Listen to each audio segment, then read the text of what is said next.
정치의담 시간입니다. 정치 뉴스 빼고는 다 얘기하죠. 북한이 러시아에 대규모 파병한 근거들이 속속 드러나고 있습니다. 이런 북한과 러시아의 밀착은 우리나라뿐 아니라 전 세계 안보 지형에 상당한 파장을 끼칠 것으로 전망됩니다. 오늘 이 문제와 관련해서 한국국방연구원의 두진호 국제전략연구실장과 이야기 나눠봅니다. 전화 연결돼 있습니다.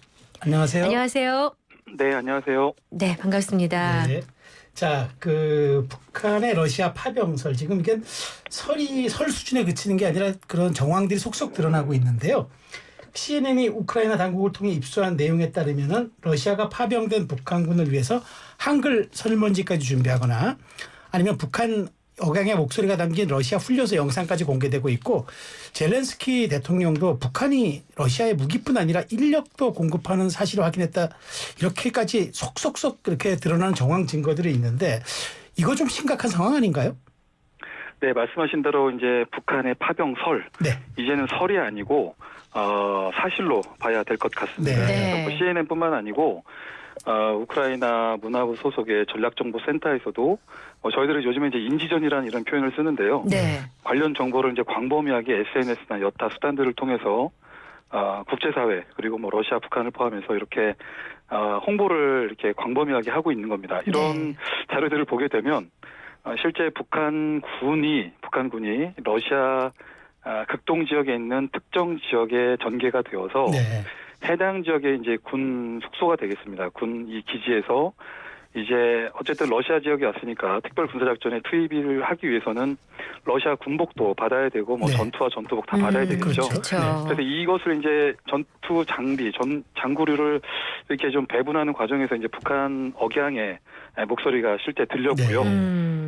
뿐만 아니고 실제 이제 훈련하는 모습들, 어딘가를 이동하는 이런 모습들까지 영상에 이제 속속 이렇게 확인이 됐기 때문에 사실은 이제 설이 아니고 북한 파병은 실제 존재하는 것이다, 이렇게 좀 봐야 될 것 같습니다. 네. 네. 그 파병된 부대가 폭풍군단이라고 알려진 11군단의 일부라고 하던데요. 어떤 부대인지 좀 설명해 주십시오. 네, 일단 11군단은 애칭으로 폭풍군단, 김정은 북한 국무위원장이 애정한 그런 정예 부대고요. 아. 쉽게 얘기하면은 우리나라에도 육군의 특수전 사령부라는 특전사라고 하는 부대가 있는 것이죠. 굉장히 네네. 정예 부대고, 네. 이들은 일반 보병 부대와 달리 좀 특화된 그런 훈련들을 받는 것입니다. 네. 그래서 낙하산, 그러니까 공수훈련이라든지 뭐 해상 침투훈련이라든지 지상 침투훈련이라든지 아니면 실제 폭탄을 다루는 이런 타격 임무까지도 실제 다 다루기 때문에 굉장히 네. 정예화된 부대고요. 네. 어디에 투입을 해도 임무 수행이 가능한, 그래서 우리나라 특전사도 안 되면 되게 하라 뭐 이런 슬로건이 있는 것처럼 북한도 이제 그런 슬로건을 가진 그런 부대입니다. 그래서 주 임무가 정찰 감시, 타격, 후방 교란, 네.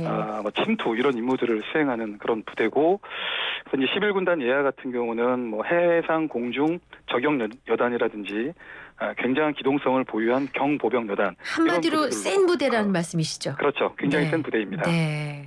그러니까 뭐 보니까 이제 11군단 같은 경우에는 적 후방에 침투해가지고 인지를 사로잡아서 이제 말하자면은 그 나중에 협상을 할 때 용이한 그런 위치를 하기 위해서 하는 특수부대라고 이제 그런 얘기까지 있더라고요.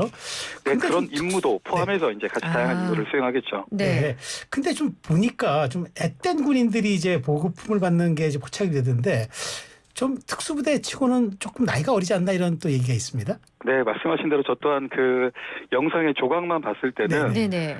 이건 뭐 정예 부대가 아니고 네. 거의 신병교육대, 저런. 자위대한 수준의 참 애띤 모습의 이제 북한군으로 추정이 됐는데, 네. 아마도 결국은 이 영상을 획득해서 수집해서 이제 이렇게 광범위하게 유포한 것이 사실 우크라이나 측이기 때문에 네. 아마도 나름대로 우크라이나 측에서는, 혹은 이 영상을 최초 유포했던 측에서는 의도가 있을 것입니다. 비록 폭풍군단, 김정은이 애정하는 11군단이라 하더라도 이렇게 애띠고 정예화되어 있지 않은 군대가 네. 지금 우크라이나를 상대로 러시아 땅에 들어와 있다는 것을 보여주기 위한 일종의 심리전, 그리고 고도의 인지전이 깔려 있다, 이렇게 그렇군요. 좀 봐야 될 것 같습니다. 그러니까 사실 별 볼 일 없다라는 것을 우크라이나 자국 군대한테 주려고 하는 메시지도 있겠네요. 의도가 있죠. 네. 네, 그렇습니다. 그래서 총알바지가 된다는 얘기까지 있어요. 최전선에 배치되면 그렇지 않겠습니까? 어떻게 보세요?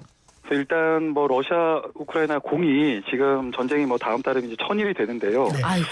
양측 다 사실은 뭐 최소 1,000명에서 1,500명 정도가 하루에 이렇게 사상자가 발생을 하고 있기 때문에 네. 어떤 수학적인 평균치만 봐도 북한군 또한 뭐 일정 부대의 규모가 들어가게 되면 네.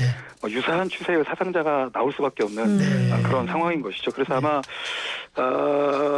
러시아군 그리고 북한 당국 입장에서도 어쨌든 러시아군 입장에서는 정규 외국군 군대가 파병을 통해서 참전하는 첫 케이스이기 때문에 어쨌든 상대 측을 배려해야 되고 네. 그러면서 동시에 연합작전 능력을 극대화시켜야 되기 때문에 최대한 안전장치를 강구한 가운데 뭐 그걸 전문용어로 이제 생존성 보장이라는 네. 표현을 쓰는데 아마 이런 조치들을 상당 부분 하고 실제 북한군이 투입될 가능성이 있겠습니다.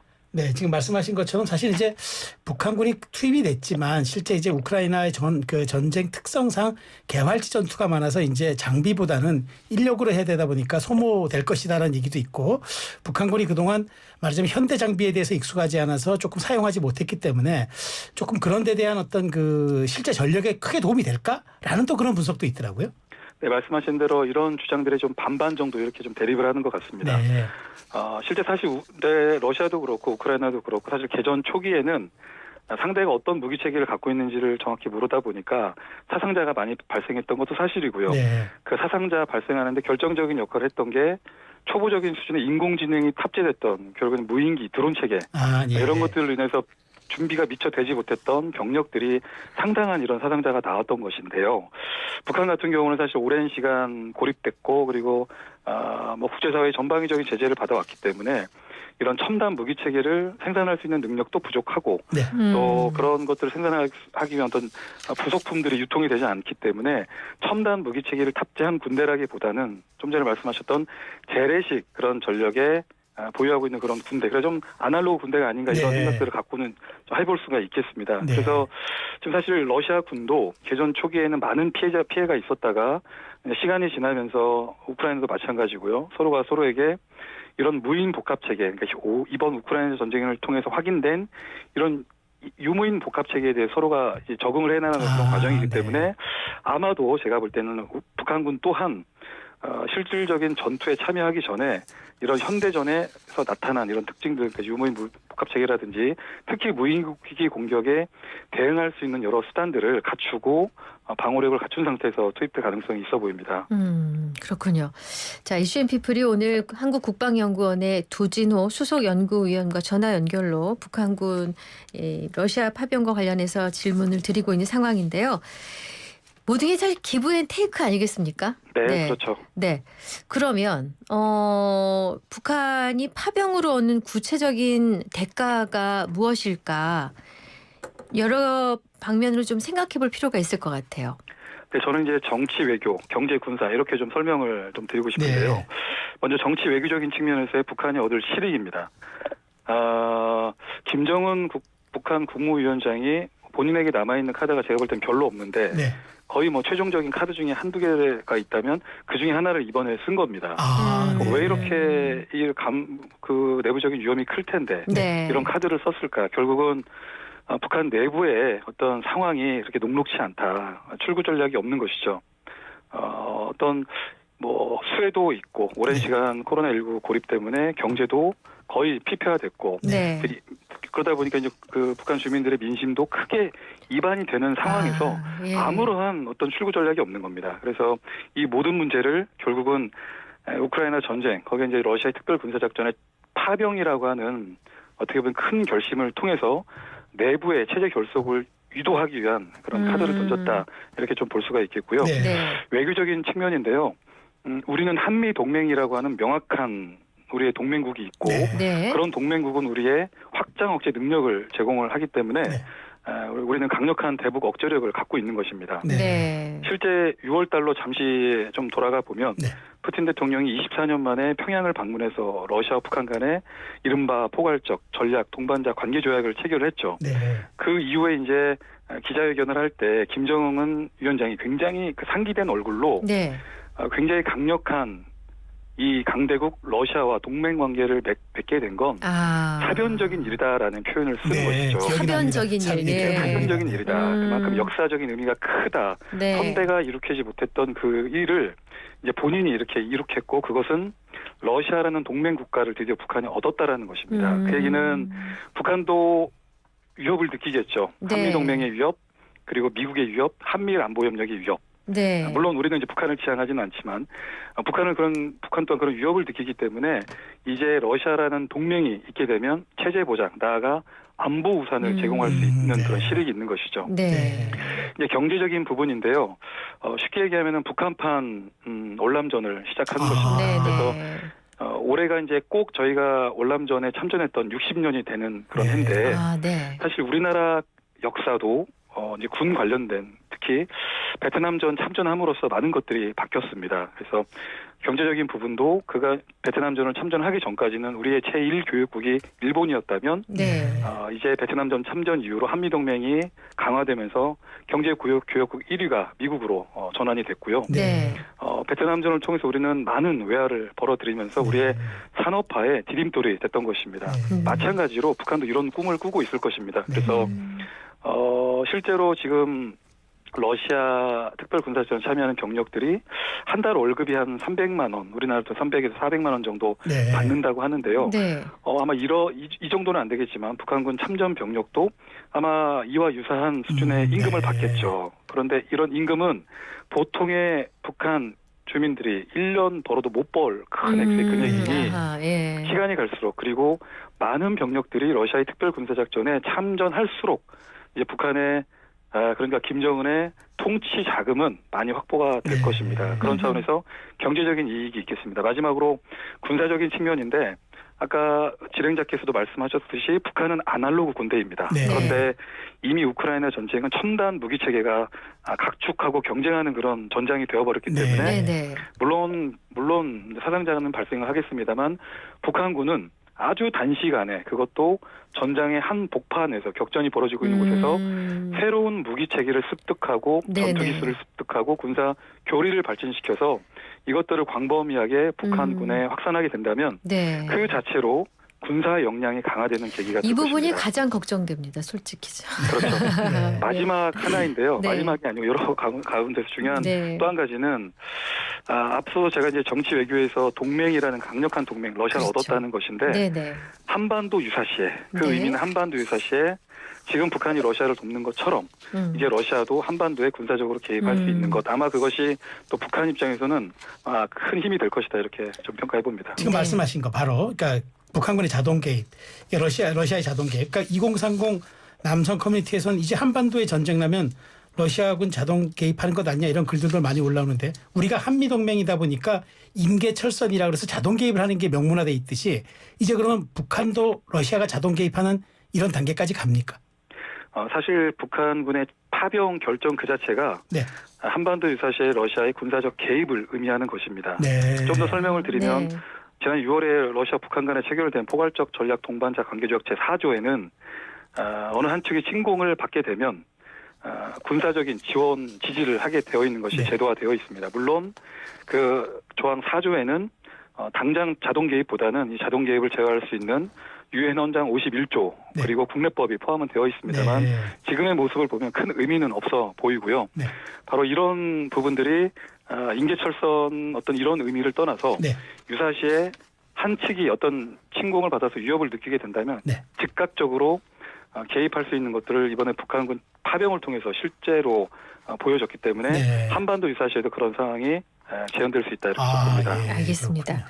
네, 우리 두진호 국제전략연구실장과 인터뷰 중인데요. 저 트럼프와 해리스와 트럼프 그야말로 이제 초접전을 벌이는데 푸틴은 트럼프가 당선되는 것에 베팅했다 그래요. 그러니까 트럼프가 될 경우에는 러시아에 유리하다 이렇게 해석한다는 건데 이게 왜 그럴까요? 네, 사실은 뭐 푸틴 대통령이 지금 표정 관리하면서 해리스 후보가 되든 트럼프 후보가 되든 크게 개의치 않겠다 뭐 이런 입장이긴 하지만 사실 그의 마음은 그의 진심은 트럼프가 다시 백악관에 복귀하기를 바라는 것입니다. 왜냐하면 언제부턴가 이제 미국 대선이 완전 글로벌 대선이 되어버렸죠. 그래서 비단 미국의 국내 정치뿐만 아니고 뭐 다양한 글로벌 현안들이 미국 대선에 지금 이렇게 연계가 되어 있는데 마찬가지로 우크라이나 전쟁도 미국 대선의 결과에 따라서 크게 요동칠 가능성이 크다는 것입니다. 네. 그래서 트럼프 후보가 만약에 당선되면 이제 네. 러시아 입장에서는 전략적으로 유리해지는 것이고요. 네. 반대로 우크라이나 입장은 그렇지 않아도 기후변화 때문에 추운 겨울인데 더더욱 추운 겨울을 나야 될 네. 그런 상황이 악화될 이렇게 좀 봅니다. 그 이유는 그간의 트럼프 후보가 본인이 만약에 대통령이었으면 이런 전쟁 자체가 나지 않았을 것이다. 네. 그래서 내가 당선된다면 네. 24시간 이내에 이 전쟁을 종결시키겠다라고 네. 하는 그의 주장이 이제 공약이 된 것입니다. 그래서 만약에 당선이 된다면 그 즉시 후보자 시절부터 이와 관련된 정책들을 굉장히 드라이브를 걸 것이고요. 뭐 정상적으로 내년에 이제 취임을 하더라도 이런 정책이 굉장히 탄력을 받게 된다면 우크라이나 전쟁이 지금 뭐 1000일 가까이 되고 있는데 알겠습니다. 매우 빠른 시기에 네. 종전 혹은 정전될 가능성이 있겠습니다. 네, 실장님 시간이 짧아서 한두 가지만 좀 짧게 여쭤보도록 하겠습니다. 우리 정부도 지금 굉장히 좀 긴박하게 대응을 하고 있습니다. 북한군 즉각 철수 요구하고 러시아와 북한의 야합 좌시 안 하겠다. 오늘 LSC 소집하면서 이렇게 얘기하는데 그다음에 단계적 대응 조치를 하겠다고 했는데 그러면 우리도 살상 무기를 우크라이나에 직접 제공할 수 있나요? 네, 지금 좀 전에 속보로 대통령실에서 단계적인 대응 조치를 맞습니다. 발표를 했는데요. 네. 사실 제가 볼 때는 살상 무기까지도 지원을 하는 것을 피하지 않겠다라고 하는 저는 정부의 네. 의지로 이렇게 좀 해석을 하고 있습니다. 왜냐하면 저희들은 상수로서 큰 변화 없이 그대로 있었는데 네. 결국은 북한과 러시아가 불법적인 야합을 했고요. 네. 그래서 북한이 파병이라고 하는 전례 없는 지금 사건을 벌였기 때문에 이것이야말로 저는 레드라인을 넘었다라고 보고 있습니다. 네. 그래서 좀 전에 말씀드린 북한이 특별군사작전에 참전함으로써 그들의 군사 역량이 강화되는 것은 고스란히 또 한반도의 위협이기 때문에 또 글로벌 중추국과 한국의 입장으로서는 분명히 이에 상응하는 조치가 필요한 것인데 네.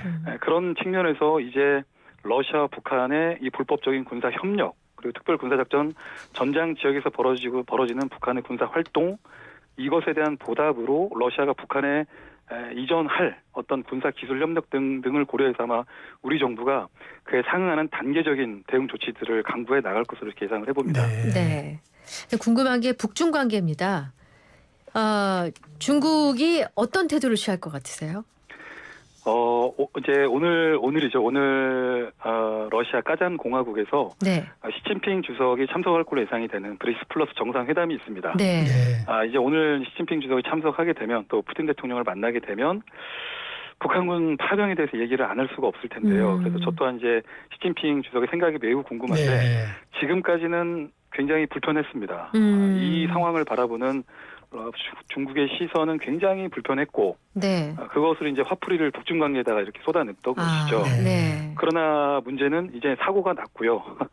이미 돌이킬 수 없는 났고. 수준으로 이미 사고가 났고 네. 되돌릴 수 없는 상황이기 때문에 네. 그럼에도 불구하고 중국, 러시아 그리고 북한이 갖고 있는 미국에 대한 생각, 이 G7에 대한 생각이 매우 유사하기 때문에 비록 북중 관계는 좀 안 좋은 방향으로 전개된다 하더라도 네. 북중러가 인식하는 미국을 견제해야 된다라고 하는 이런 위협 인식이 공통적이라고 하는 그런 입장에서 보면 이것에 대해서 묵인할 수밖에 없을 것이다. 묵인할 것이다. 좀 이렇게 좀 예상하고 있습니다. 자, 근데 이제 우리로선 최악의 시나리오가 북중러가 이제 동일한 이익을 갖고 합세하는 경우죠.